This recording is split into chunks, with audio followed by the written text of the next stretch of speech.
Westerners have this idea that being created in the image of God is a literal statement. We end up with this sky daddy Zeus image of divinity that doesn't make much sense. I mean, after all, the Genesis narrative does say God created man in his own image. In the image of God, he created him. Male and female, he created them. See, literalists have had a field day with this. He created us in his image and likeness, I tell you what. Except Adam isn't a name. It's a title, and it means humankind. Since it's singular, it implies a collective humanity, not groupings of individuals. Moshe is implying we had no form and existed spiritually in a place beyond space and time. Tied into the next line, male and female, he created them with the understanding energy is soul. Before we manifested into a fallen state, we were with the infinite in union with this flowing soul. Oh, that caught your interest, didn't it? Well, rock with me as we take that journey within. What up, though? It's Justin, and today we're looking at our cosmic origin. Now, there are two words for image used in Genesis 1:27. The first one is Selem, right? Image, illusion, phantom, or representative, right? And the image of God means we were created with the divine aspects capable of discerning things spiritually and mentally. That's why demuth, the word for likeness, similitude, or expression, seems like it's reinforcing the same thing.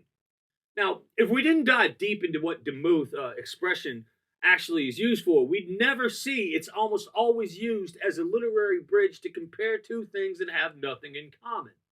The prophet Ezekiel uses it to compare what is seen in heaven with what is seen on earth.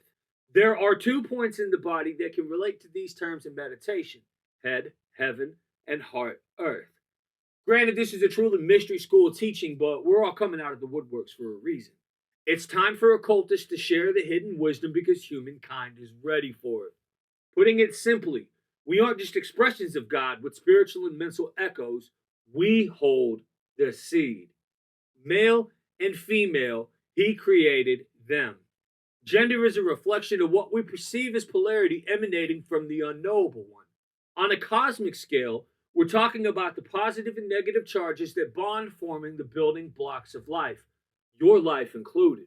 Spiritually, we experience emotions and thoughts steering our lives as an internal measure to decide how to live.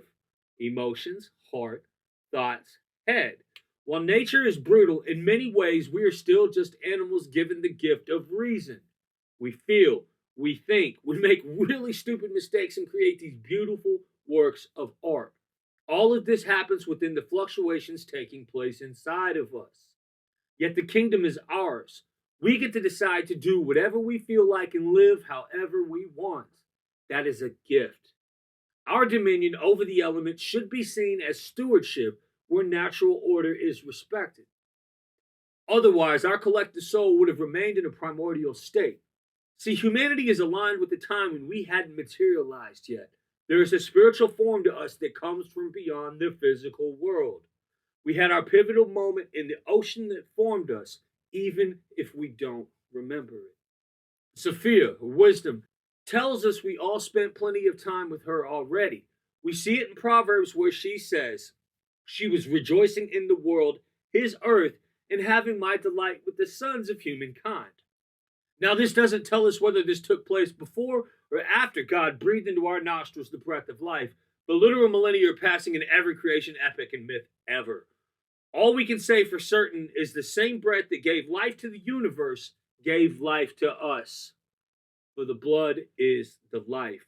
We are the outbreath that received nefesh from the divine as it returned to itself. On the 7th day he rested.